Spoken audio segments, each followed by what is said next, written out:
travel at speeds pushing 200 miles per hour. The very best drivers in the world putting their lives on the line every week. It's time to get the lowdown on this week's contenders, plus a look at the key driver matchups. Right now on Gaughan Racin. And a happy Thursday to you from the Vegas Stats and Information Network. It is Gaughan Racin, Thursday, October 4th. My name is Sam Panayotovich, in for Ron Flatter, who I've been told is reporting on horse racing in Paris. There's a nice destination. Jeff Motley with us, the VP of Communications from the Las Vegas Motor Speedway. I promise, I watched the Roval finish, and we'll get to that in a second.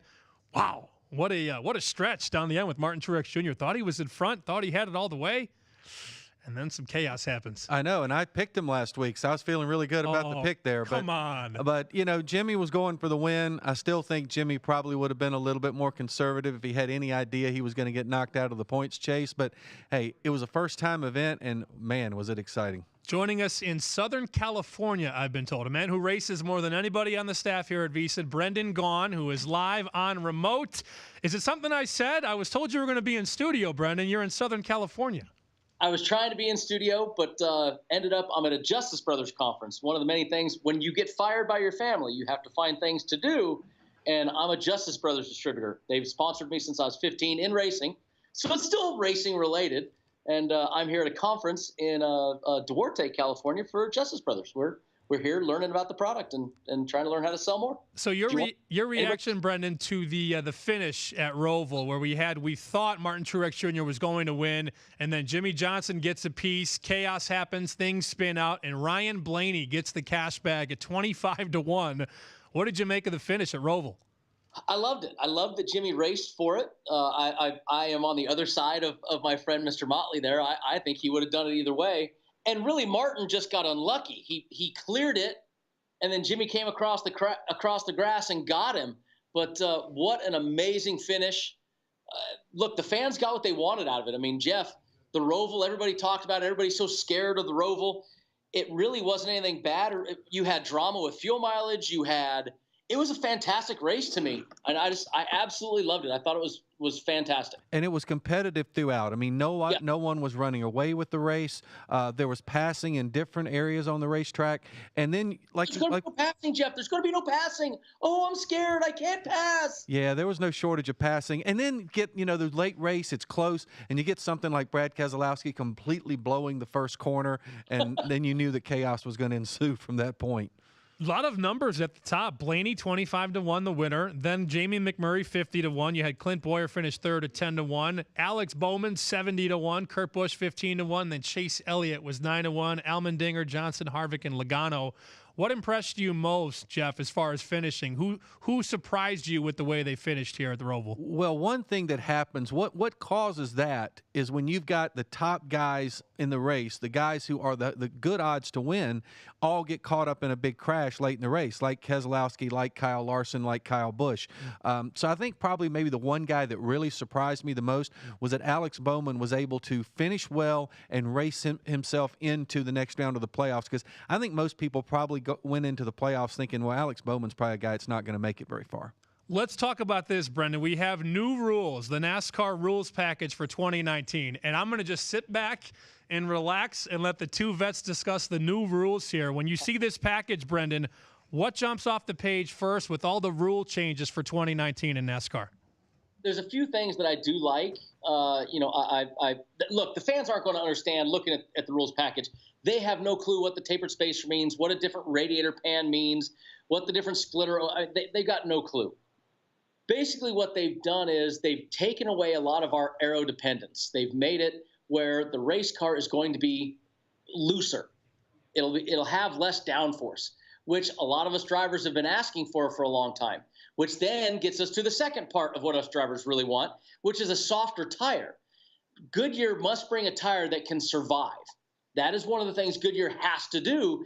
They can't do that and bring one that fades. Do you remember the old days, and Jeff, you and I have been around long enough, where we used to always joke and say we were Superman on stickers, and then you earned your money after lap 20 on a set of tires. Or any time you go to Darlington. It's like every track was like Darlington back in those days. And look at how great the racing is at Darlington most of the time.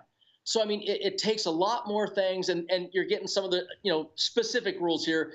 The tapered spacer, which takes us down in horsepower. I am not a big fan of that, but that's just me. I mean, that's my own deal. The enhanced vehicle chassis mandatory. Let me tell you what I think is wrong with the sport is the NASCAR R&D Center, but that's my own personal opinion. Has nothing to do with anything else. And less testing, I also think before I never am allowed to race in NASCAR again, I'll let Jeff talk. Yeah, and I think if you're looking up there at that graphic, I mean, those bottom three, the miscellaneous, really are not going to have any kind of impact that the fans are going to see. I think the one thing with the horsepower, I think I can see where Brendan's coming from a driver's perspective of having that horsepower reduced, because as a driver, you want to go fast.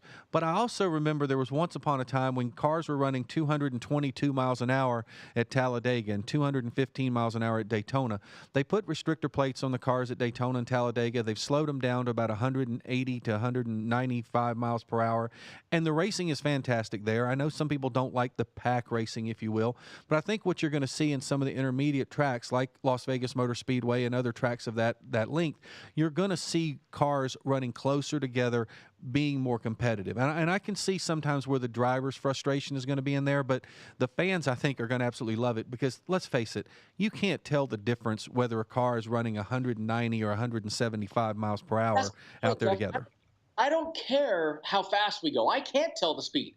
I don't know the difference between 198, 202, 185. I don't. Some of the best racing in Vegas when the first configuration of the track, we were, 3 seconds slower, 2 seconds slower? At least. I don't care about that. The horsepower, though, they always say they're doing it to save money. They're doing it for this, that. You know how many millions of dollars now we're going to have to spend to try to learn how to get as much horsepower out of that new tapered spacer? How many millions of dollars of parts we're going to have to spend? Well, but Brendan, it's like everything. You know and I know that no matter what you do when you make a rules change, what happens? They all want to spend more money to find a way to beat it. That's what you do to us, and we're going to do that. But why take away? Look, racing costs money. I'm sorry. If you want to be in this world, guess what? Learn to spend some money. And horsepower, when I hit the gas pedal, I want response. I want to know that race car still has power. You can take away the downforce on me, and that's a good way to make me not be able to go as fast. You can get those tires soft where I can go fast for a minute, but then I got to hold on for 20 laps. All right. Well, Brendan, one of the things that really brought this about was because of the success that we saw at the All-Star race in Charlotte.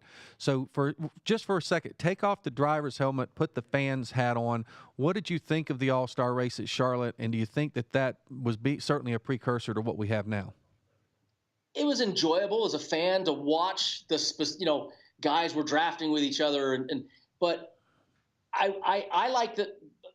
If you're taking my fan hat, some of the best racing to me happened between 1998 and 2005, when we were messing with the cars the most, and when you had a lower amount of downforce with a softer tire, and we used to lose 3 seconds a lap. That to me was some of the best racing we had.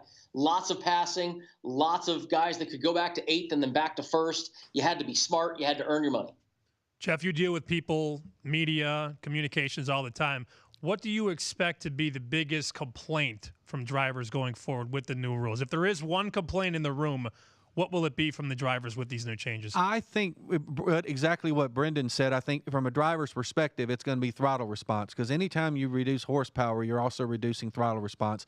And so if a driver needs that accelerator pedal probably to get out of trouble, it's going to be a little bit more difficult to do. So I think that's what the driver is going to complain about. I think sometimes from the race fan standpoint, sometimes they listen to what the drivers say. Jeff Burton used to say, if the fans love it, the drivers hate it. And if the drivers love it, the fans hate it. Mm-hmm. I don't think that's always completely true, but I think that's what you're going to see. The drivers are going to adjust, though, and the fans are going to get used to it, and I think we all just need to give it a chance and see what happens. Did you hear that, Brendan? Give it a chance, and you can adjust on the fly. Otherwise, you're going to be behind. I'm the guy that always gives it a chance. The biggest thing to me that I don't like is I don't like the fact that the more you limit testing, the more you rely on engineering, and the amount of money that has to be spent on engineering costs way more than just going to the racetrack and real life testing. I wish there were more testing. I will say that. And I think, I've said this before. Ty Dillon and I had a conversation at Sonoma, and he said so many of these younger drivers, the reasons that they have a harder time keeping up right now is they have never been able to have the same testing time that the older guys used to get. Kurt Busch told me the first year that he ran for Roush, when they hired him at the end of 2000, he got to test all 7 tracks of those 7 races he ran at the end of 2000. Now they're only going to get 3 tests all year. Interesting. Let's look to the Gander Outdoor 400. We have the big 3, and the question is, how will they fare? The big 3, Harvick, Kyle Busch, and Truex Jr. Here are your odds at the Dover International Speedway. Brendan Gaughan, when you see these numbers here, Harvick 3-1, Busch 3-1, Truex is 4-1. Those are the big 3. We know that. But then you've got Larson 7-1, Keselowski and Elliott 10-1, Johnson 15-1, Boyer and Kurt Busch are 18-1, Hamlin, Blaney, Logano 22-1. What piques your interest here? I think one thing that fans might want to, and Jeff, you're probably going to disagree with me completely. Jimmy Johnson last week, maybe a little bit egg on his face. I don't think Jimmy has anything to have egg on his face about. Let me start with that. But some people may think that, but Jimmy's going to come in hot and heavy. I think that Jimmy, remember his history here at Dover, even this year, even during the down years of Jimmy Johnson, he still always is around that top 5, top 10. I think that Jimmy is at 15-1. This might be a week for me to lay a little extra coin on that because I feel like he's got something to prove. And when Jimmy Johnson has stuff to prove, things normally happen. Well, Brendan, it does not make for really good radio when you and I actually agree with each other. But I am 100% in agreement with you. He is the only guy who's out of the playoffs right now that I would look at to potentially win a race because I think you're right. First off, I think he can smell it a little bit because he really has run better the last few weeks. He got in trouble 2 out of the 3 weeks in the playoffs that really hurt him, including here in Las Vegas. So I do think Jimmy's a guy who's certainly one to watch out for. But I tell you, Brad Keselowski at 10-1, and he is a contender to win every single week right now. That's not a bad bet either. No, that 10-1 is anytime you can get Brad right now. I mean, come on, who's been the hottest guy up until the Roval? Even I know that, Keselowski. And he was leading the Roval until he missed turn 1 and went head on into the barrier. And caused one of the greatest chain reactions in our sport in years. And maybe one of the most bizarre crashes I've ever seen. I don't think I've ever seen a guy go into turn 1 and not turn at all. None of them did though. But that was it was awesome. I loved it. I loved the race. I thought it was one of the best races ever. But to me, Brad Keselowski in a double digit, Jimmy Johnson with that 15-1. Those are the 2 that I'd be looking at. Look, they're even Kyle Larson 7-1, not a bad number. And Kyle's had great history right now at Dover. For the few starts he has, he's done well. So Kyle, Brad, and Jimmy are my 3 guys that at least got and have a decent return, which is nice. And you know what? If you got $10 that you really just don't care. Hold on. I'm writing this down. The one other guy, just you want to throw $10 down.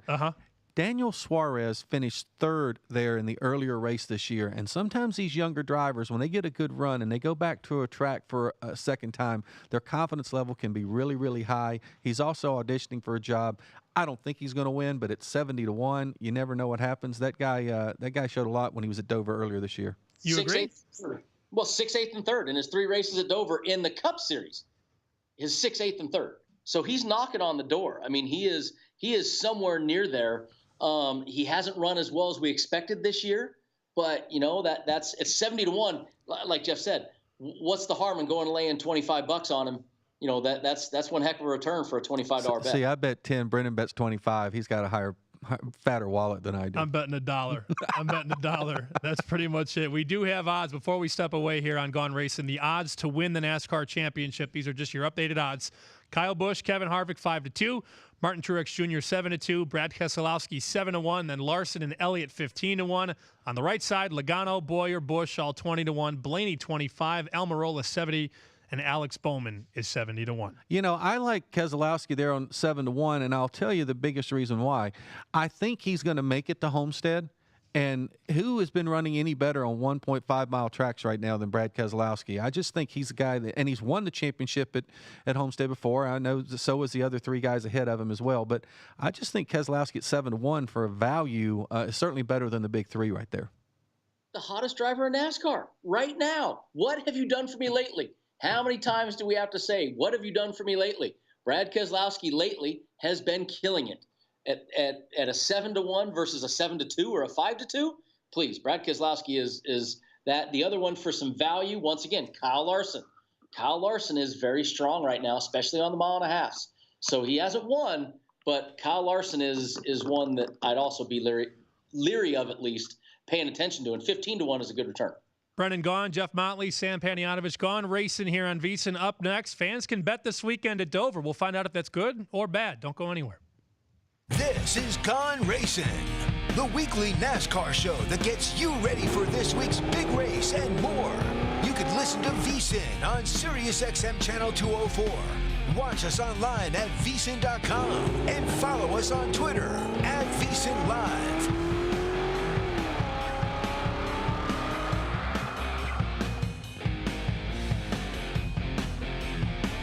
Got a hot tip on a horse race? Bet it at expressbet.com. ExpressBet is legal, U.S.-based, and offers live wagering and video for more than 300 racetracks from around the world, including Gulfstream, Santa Anita, Naira, and more. And as a special offer for listeners, you can get a $20 sign-up bonus. That's right, $20 in house money to bet the races. Just visit expressbet.com/VSIN and sign up using promo code VSIN20. ExpressBet, the most trusted name in online betting. Must be 18 or older to open an account with ExpressBet LLC and reside in the state where such activity is legal. Avoid your prohibited national gambling support line 866-522-4700. If you didn't catch VSiN last week, here's some of what you missed.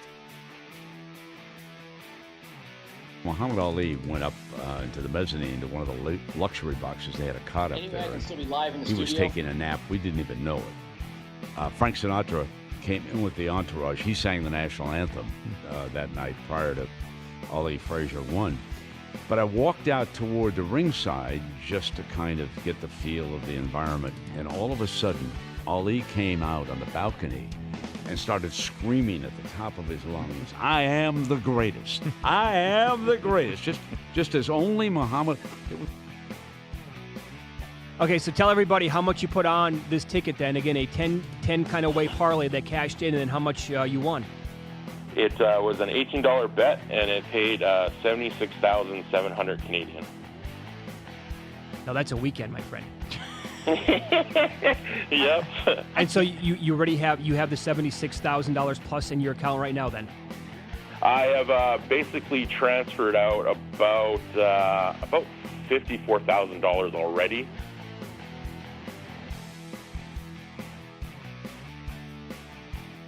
People ask me all the time. My number one question is newbies on Twitter saying, "Hey, Crack, can you help me out with this? I'm trying to do this. What should I do? How should I find?" Listen, I hate to give a shameless plug, but turn on VSiN. Seriously. I mean, for sports betting, where else are you going to get 24-hour network? Or where else are you going to get a network like this to help people just by turning on a Sirius radio or going to vsin.com? I'm not trying to really, you didn't tell me to do this. I'm just telling you the truth. The people at home should subscribe to this and get the information. It's a great start for them.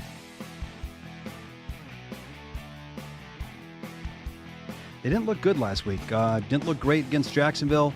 They're coming back home.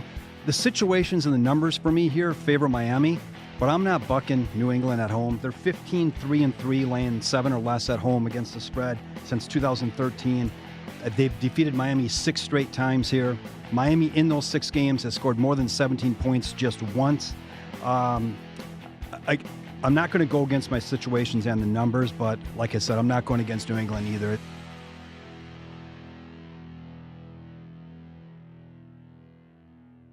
Welcome back to our weekly NASCAR show, live from the Sportsbook at the South Point Hotel and Casino in Las Vegas. Now, back to Gaughan Racing. Let's lap the field as the flags fly behind us. Jeff Motley, Brendan Gaughan, Sam Panayotovich here on VSiN, Gaughan Racing every Thursday on the Vegas Stats and Information Network. And gentlemen, we had an article written by ESPN, and here's the headline. I will just read the headline and let you two react. Fans can bet during NASCAR race at Dover. It's the Gander Outdoor 400 at the Dover International Speedway. And the question asked, Mr. Motley, but is that a good thing? I think it's cool. I mean, I think people that go to the race, it's going to give them something else to be excited about and interested about. You know, I know when I've gone like to the horse track, I mean, that's the cool thing about watching the horse races is because you went and put a bet and, yeah, you maybe get to run to the window and cash it. And I think it'll be depending on how they do it. I mean, if they try to do things with the stages, I think that would be terrific instead of it just being the entire race. Hopefully they'll have driver matchups. Hopefully they'll have groups that we've been able to talk about. I think it's a new day in sports gambling, and I'm glad to see that NASCAR is getting more involved in it, and Dover certainly is well equipped to do that. You know, and look, it's fun. Forget about it's legal, which is nice. It's right there in front of you. And you know what? I think places like Las Vegas Motor Speedway, like some other places, laws have to change to be allowed sports betting at the Speedway. But it'll be a fun thing to look at, a fun thing to see if it's something that can at least spur some interest. And right now, everybody's looking at a way to get people more interested, more involved, more active in the sport. And this is a great way to do it. You can walk right into the Dover Downs Casino, watch out the back window of the facility, and run to the book and make a bet. I don't know if they're going to do live wagering. Have we heard anything live wagering, or just before regular standard windows close when the green flag drops? I believe that's going to be the plan right now, from what I understand. They're going to be able to take. They're not going to take bets when actual practice is going on or qualifying is going on. It's going to be taken when there's not going to be cars on the track, is what I understand. But then, Brendan, as you know, once people realize that, hey, this is not a bad idea, number one, and number two, we can make money on this. It'll be like walking into a candy store and you can bet on anything and everything eventually. That's my guess. That's what happens in sports betting. That's what look at what prop bets have done for the books now. Look at what happens during the Super Bowl and the big games when we do in-game wagering. The problem is in our sport, it's going to take a lot of people to know what they're doing. But I think it's a fun thing. I think it's a great thing for our sport. It makes more people pay attention. It's going to make more people active in following and watching a race. And I think it's fantastic. I'm happy for Dover that they can do it. And it's a great test market to see what happens in the future, to see if maybe other tracks can follow suit. And this is not just limited to betting on the NASCAR race at Dover either. They're going to allow you to bet on the NFL games on Sunday or bet on the college games on Saturday. It's going to, or the baseball playoffs or whatever's going on. So one of the detractors, though, from Dougherty Racing said that he's worried that people in the pits or people that touch the cars may now try and affect the outcome of the race. What do you say to that? All right, I'm going to jump in on this one first, Brendan. I like Tad Geschecter. He's a guy I have a lot of respect for. I think he's a good team owner. But here's the thing. We've been betting on NASCAR in Las Vegas for years and years and years. Really? And so if you're going to get to a guy that's on a crew, you could have been doing it for the last 20 years. Just because you're going to take the bet at the track in Dover has no effect on that, because we've been taking bets here in Las Vegas for more than what? How long have we been doing it, Brendan? At least 20 years on NASCAR, as long as I've been here. 1998, we started taking bets when they had the first Cup race. Right. So I don't know what the difference is. Here's the thing. What is one crew member going to do? He's going to affect maybe his driver. That's it. He can't bet on who's going to win the race. He can't bet and do something to affect somebody who's going to win the race. He can affect his driver losing.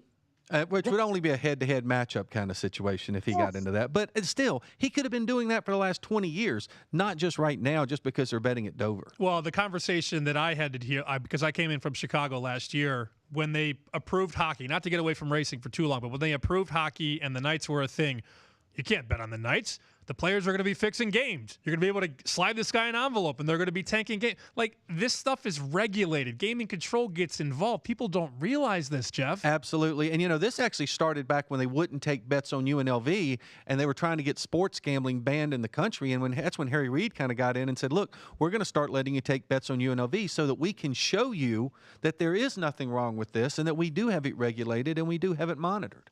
Here's the deal. Every sport has one major problem that racing does not have. These guys get paid way too much money to throw a race. Well, first of all, throwing a race doesn't win you money. Nope. Throwing a race just means you aren't going to win. Right. You're all trying to win. Exactly. So there's your first problem. And then you can't fix our races because we're 40 race cars. Okay, you got 2 guys to say they're not going to win. Oh, congratulations. You got 38 others that are going to try. But our sport doesn't have referees or umpires. Well, sort of. Well, no, but think about it. How a black flag for pit road speeding now is black and white. It's on a computer screen. We don't really give roughing the passer penalties. We don't give rough driving penalties often. I mean, it doesn't happen. We let the racing happen. Other sports have referees and umpires that don't get paid as much. You want to worry about something, worry about those guys.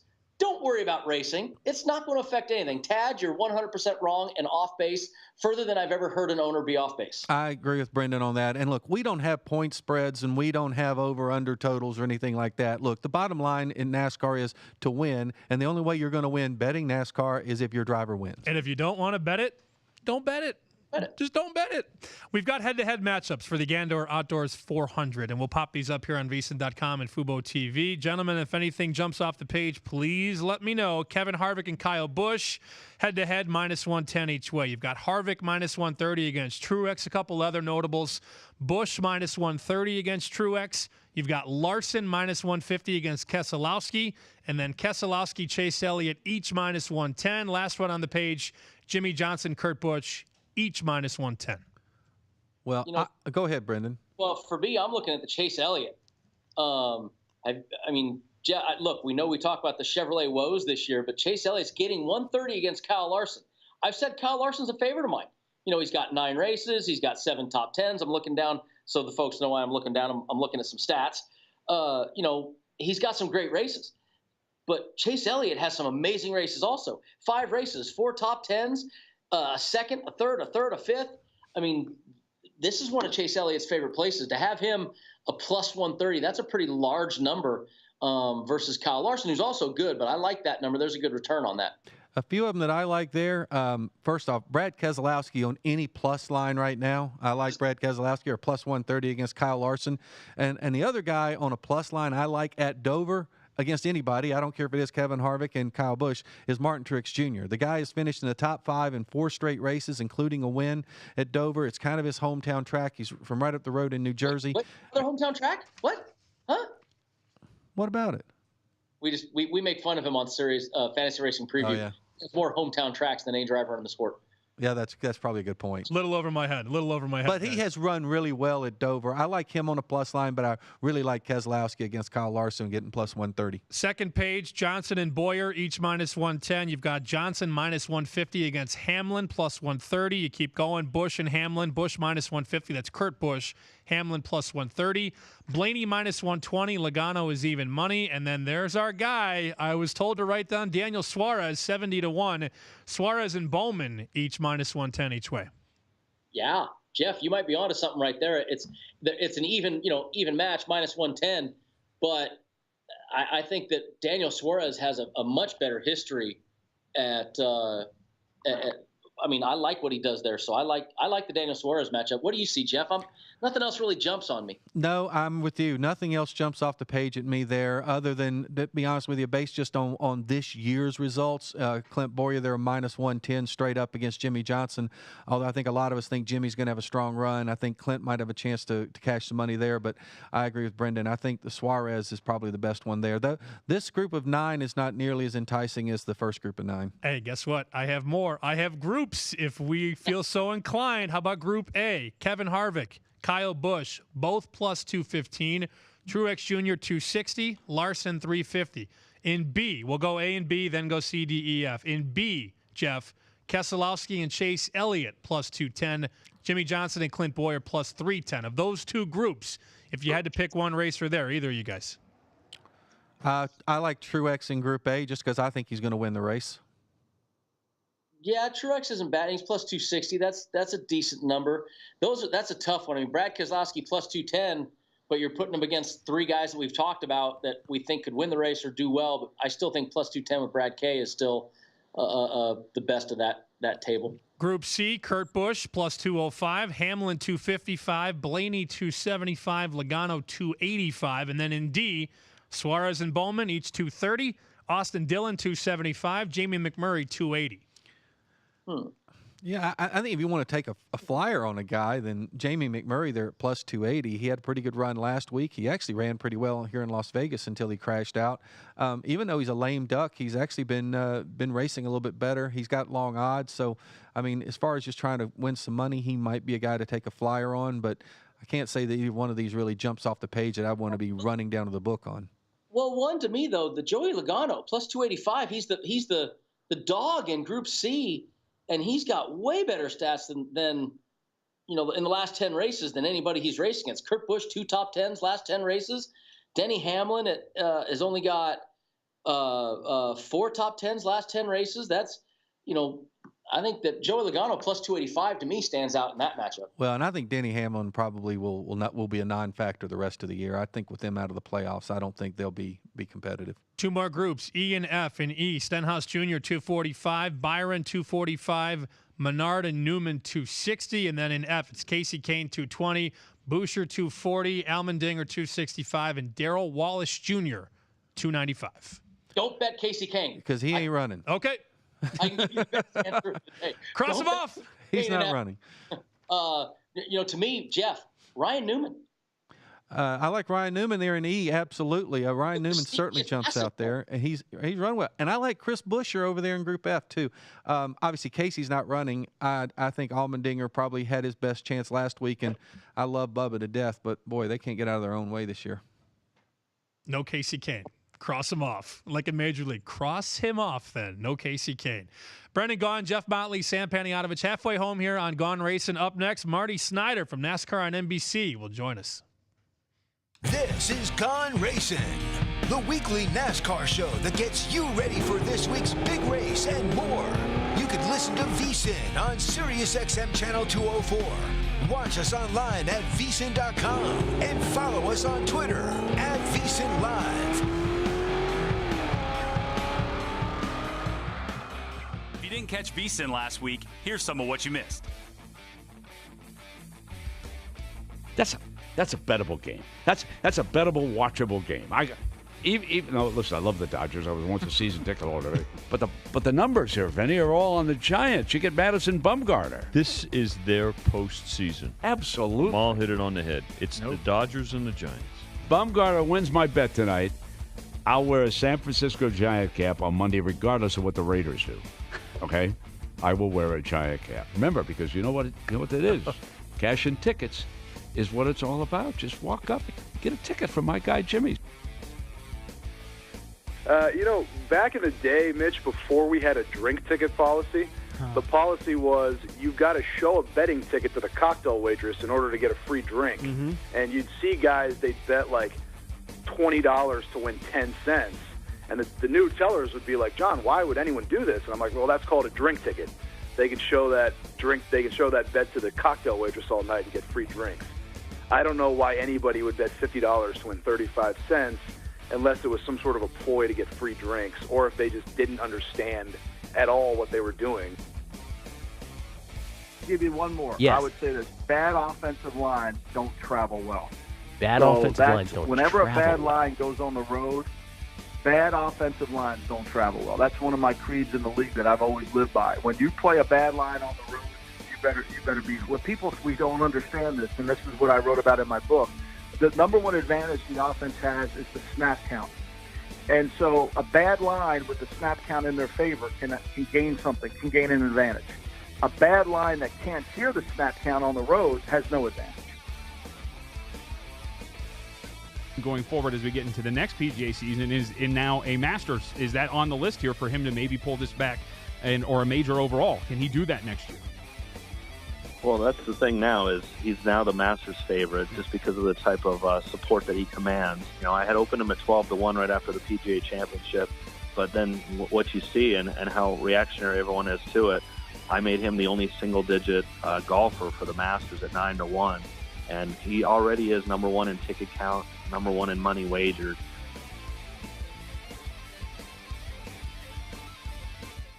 Welcome back to our weekly NASCAR show, live from the sportsbook at the South Point Hotel and Casino in Las Vegas.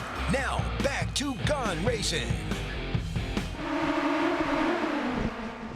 2:33 here in Las Vegas. Jeff Motley, Brendan Gaughan, Sam Panayotovich with you on Gaughan Racing. In a moment, we will check in with Marty Snider from NASCAR on NBC, and he will join us to break down the big race, the Gander Outdoors 400, which, by the way, you can bet at this week. You can get down over there, and there was some opposition from some of the people around, but as we've said here, Mr. Motley, no issue. It goes around in any other sport. You can bet on NFL. You can bet on Major League Baseball. You can do all these things. Should not be much of an issue. As we go now to the phone lines and tag in Marty Snider, you guys have known for a long time, NASCAR on NBC pit reporter. Mr. Snider, welcome to Racin. It's Gaughan Racin. How are you? What's happening, fellas? Hey, Marty, appreciate you coming on with us. And we also got your part-time cohort, Brendan Gaughan. He's not in the studio with us today. He's Skyping in from Southern California, so we got people in all kinds of time zones here doing the deal. But, hey, cool. just wanted to ask you, kind of the first question for you. I mean, you've obviously been out there now for the last several weeks watching these guys, and we saw 3 pretty crazy races. At least 2 of the last 3 races were pretty crazy. Now that we're heading into the second round of the playoffs, we know kind of top 3 or top 4. Who do you think are going to be the 4 guys that are probably going to be the biggest bubble guys that may not make it to the next round? Well, I mean, to me, I think when I look at Clint Boyer and his race team, they've had a lot of ups and downs, Jeff, and I think they really haven't had the consistency I think that they need to show speed-wise. Now, Clint's coming to 3 very good racetracks for him, and Brendan knows this. I mean, Dover obviously finished second there in the spring.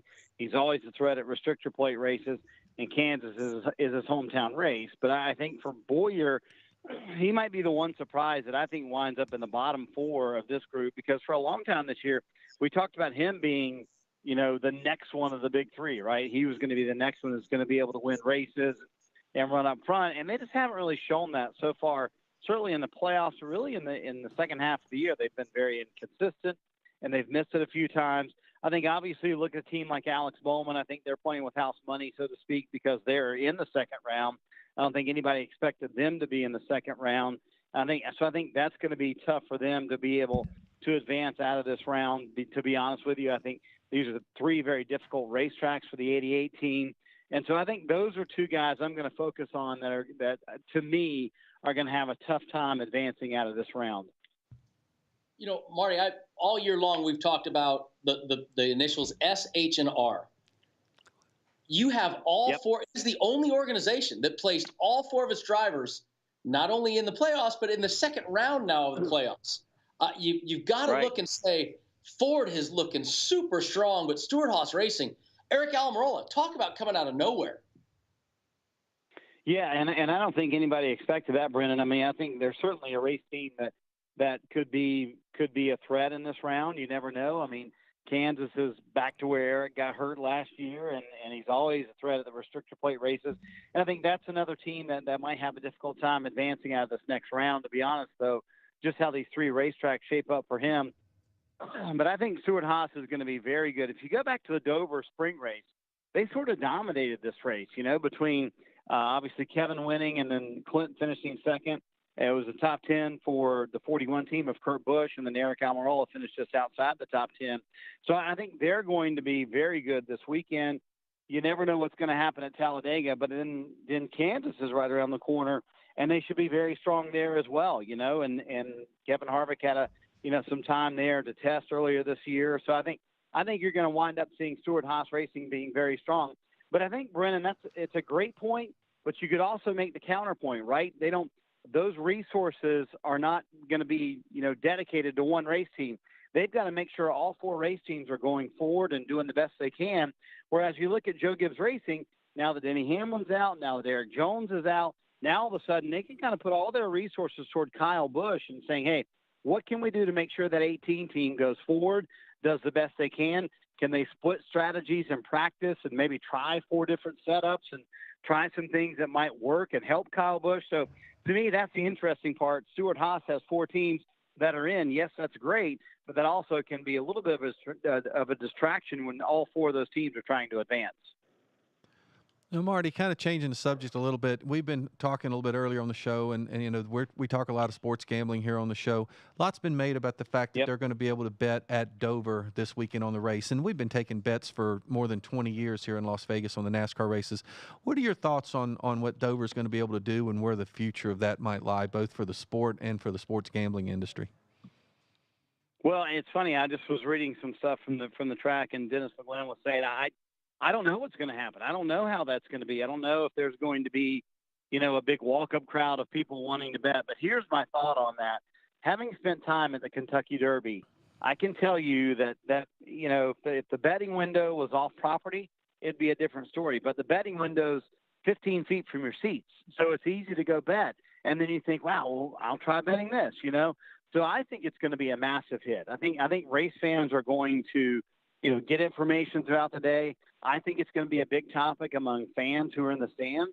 I think it adds a completely different element. I think we should have it, now that basically you can do this anywhere. I think every track should have it. I think every track should be able to, adopt a gambling policy, and every track should have a betting window out back. I think it's going to create extra interest in the sport. And I think certainly for the fans in the stands, it's going to make a big difference for them and their rooting interest, because you probably all sat at horse races and bet the races before. You're a little more interested now that you got money riding on the line, and I think it can only help the sport. And I think the quicker NASCAR embraces it, listen, it's not going to be a $100 million deal like the Formula One deal, but I think the quicker NASCAR embraces it and finds a full-fledged betting venue and way to do it, I think it's going to be better for the sport. Marty, you sure you're not from Vegas? he could be a PR person here. But here's the thing. That's what people don't understand, is that NASCAR doesn't book a lot of action. We take less money on the year on NASCAR than we'll take on a Thursday night, NFL football game. It's supposed to be about fun and access to the fans.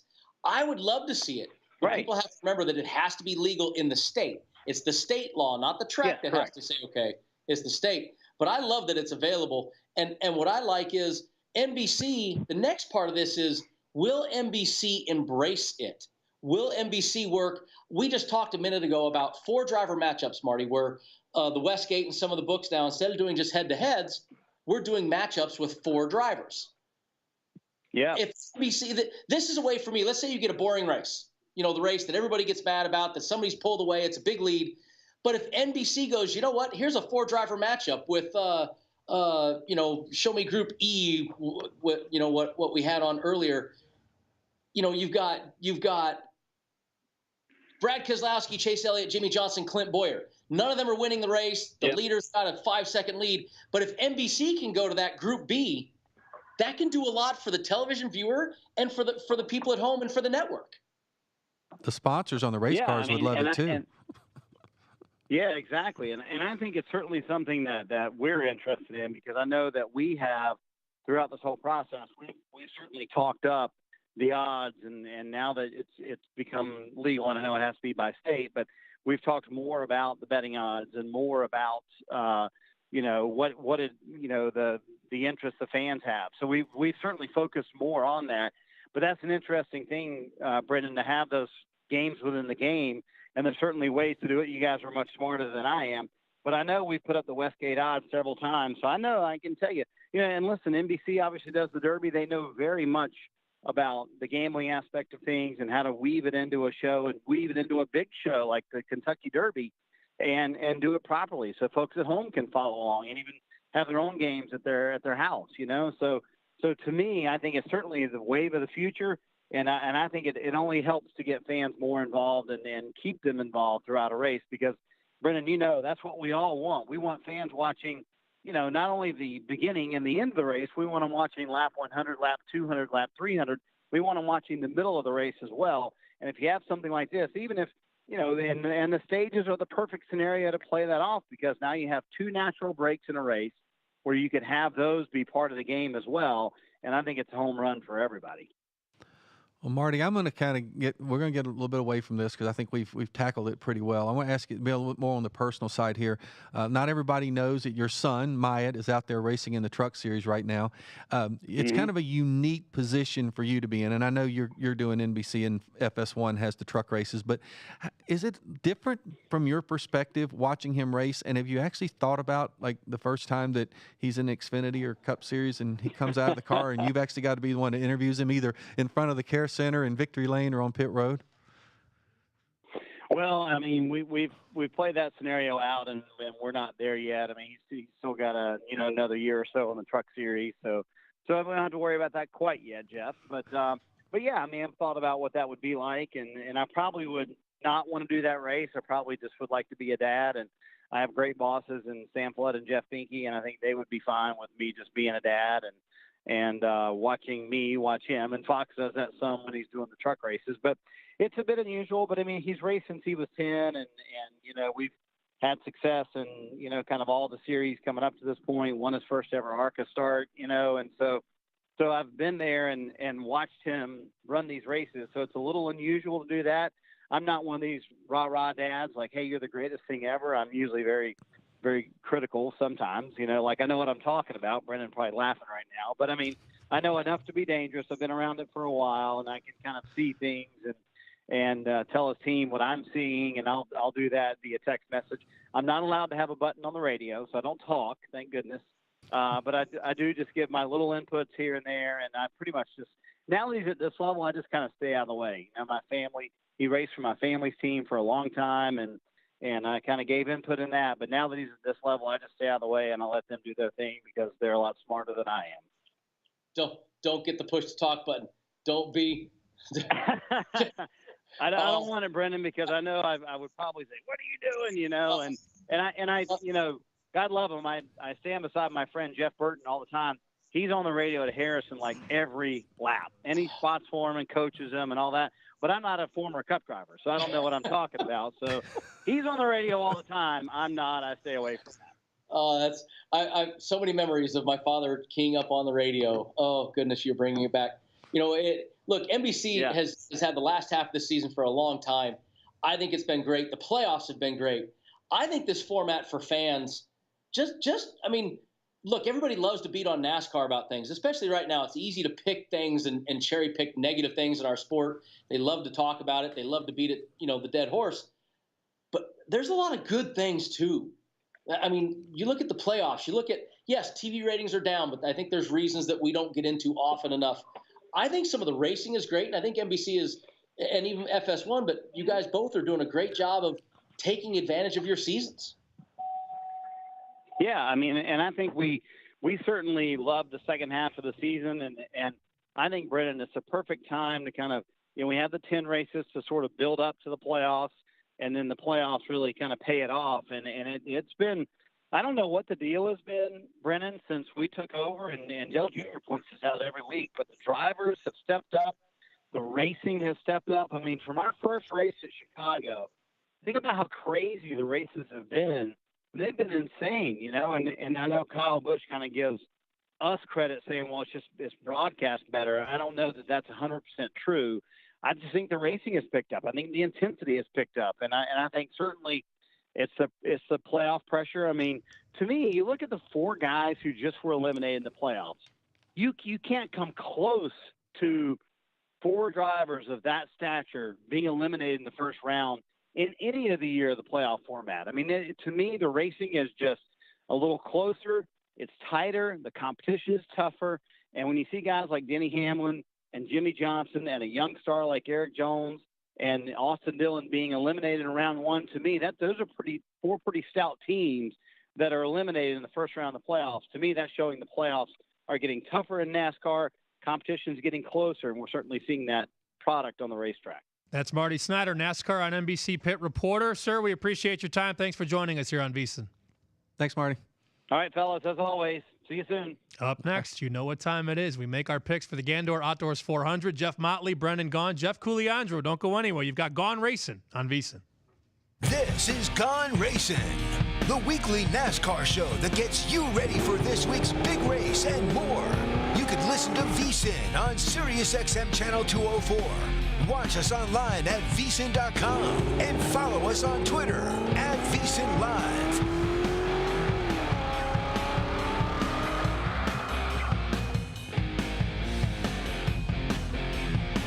Got a hot tip on a horse race? Bet it at expressbet.com. ExpressBet is legal, U.S. based, and offers live wagering and video for more than 300 racetracks from around the world, including Gulfstream, Santa Anita, Naira, and more. And as a special offer for listeners, you can get a $20 sign-up bonus. That's right, $20 in house money to bet the races. Just visit expressbet.com/VSIN and sign up using promo code VSIN20. ExpressBet, the most trusted name in online betting. Must be 18 year old to open an account with ExpressBet LLC and reside in the state where such activity is legal, void, or prohibited. National Gambling Support Line 866-522-4700. If you didn't catch VSiN last week, here's some of what you missed. Muhammad Ali went up into the mezzanine to one of the luxury boxes. They had a cot up there, and he was taking a nap. We didn't even know it. Frank Sinatra came in with the entourage. He sang the national anthem that night prior to Ali Frazier won.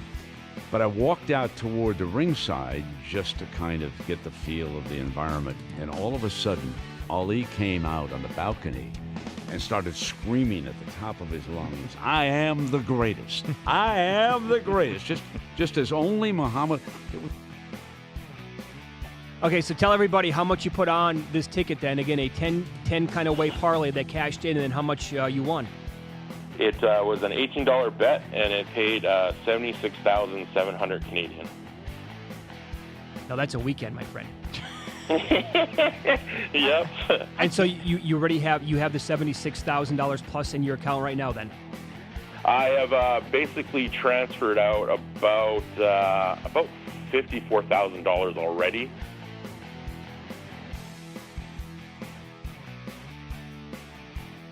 People ask me all the time. My number one question is newbies on Twitter saying, "Hey, Crack, can you help me out with this? I'm trying to do this. What should I do? How should I find?" Listen, I hate to give a shameless plug, but turn on VSiN. Seriously. I mean, for sports betting, where else are you going to get 24-hour network? Or where else are you going to get a network like this to help people just by turning on a Sirius radio or going to VSiN.com? I'm not trying to really, you didn't tell me to do this. I'm just telling you the truth. The people at home should subscribe to this and get the information. It's a great start for them.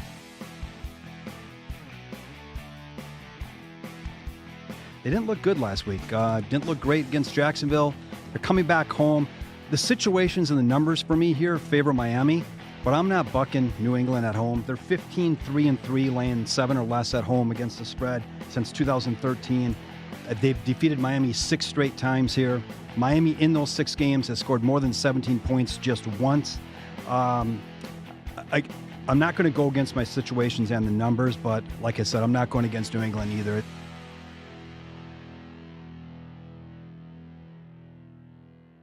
Welcome back to our weekly NASCAR show, live from the Sportsbook at the South Point Hotel and Casino in Las Vegas. Now, back to Gaughan Racin. You should know every Sunday you can listen to Brendan Gaughan on Sirius XM NASCAR Radio. It is XM Channel 90. Brendan Gaughan and Pete Pistone, Sirius XM Channel 90, 4 hours prior to every race. And this week it is 10 a.m. Eastern and 7 a.m. Pacific. Look, they must like each other. Look at that picture.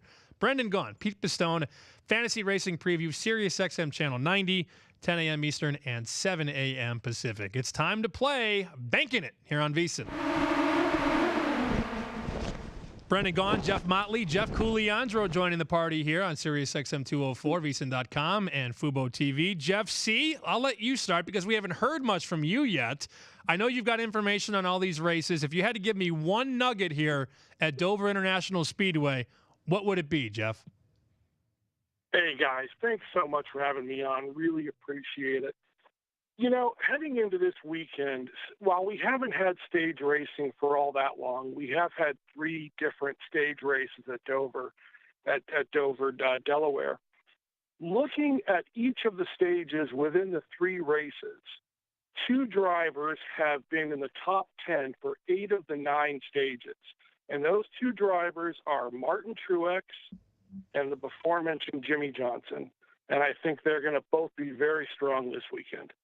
All right, Brendan, need a pick, need a spoiler here for Gander Outdoors 400. It is this weekend. Who do you like and who's your spoiler? Well, first, I love that Jeff gave me my random stat for my Sunday show. Thank you, as always, Mr. Cogliandro, sir.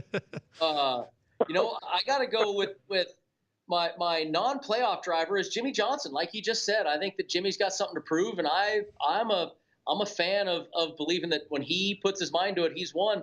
And then my playoff driver is Kyle Larson. I think that Kyle Larson has done well enough, has come close enough. I don't know the number of stages he's won because I'm not as sharp as my man Jeff, but I think that's Kyle Larson could be a very good pick and a decent odd at 7-1 this week. Jeff Motley.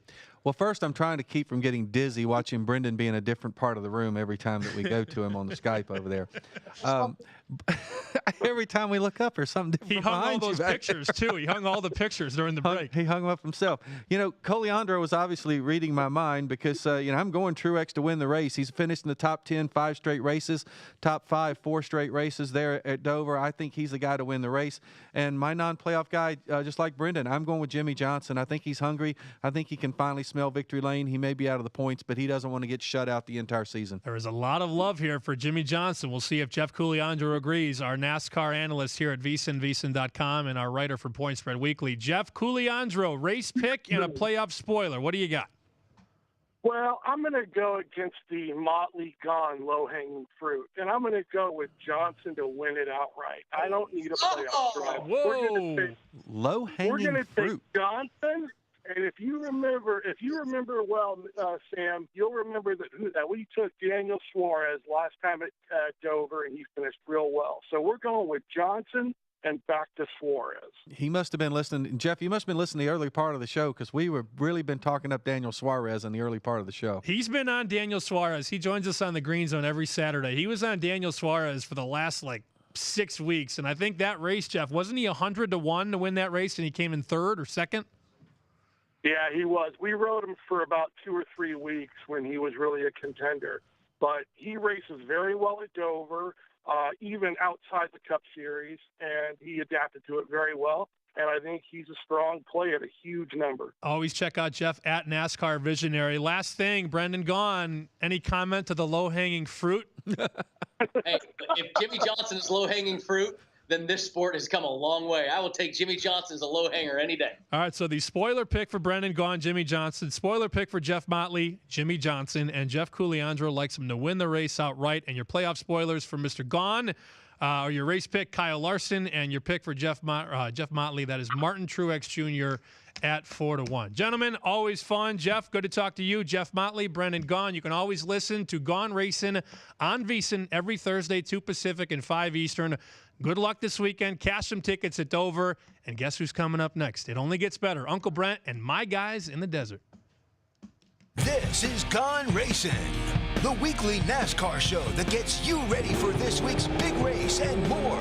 You can listen to VSiN on SiriusXM Channel 204. Watch us online at VSiN.com and follow us on Twitter at VSiN Live.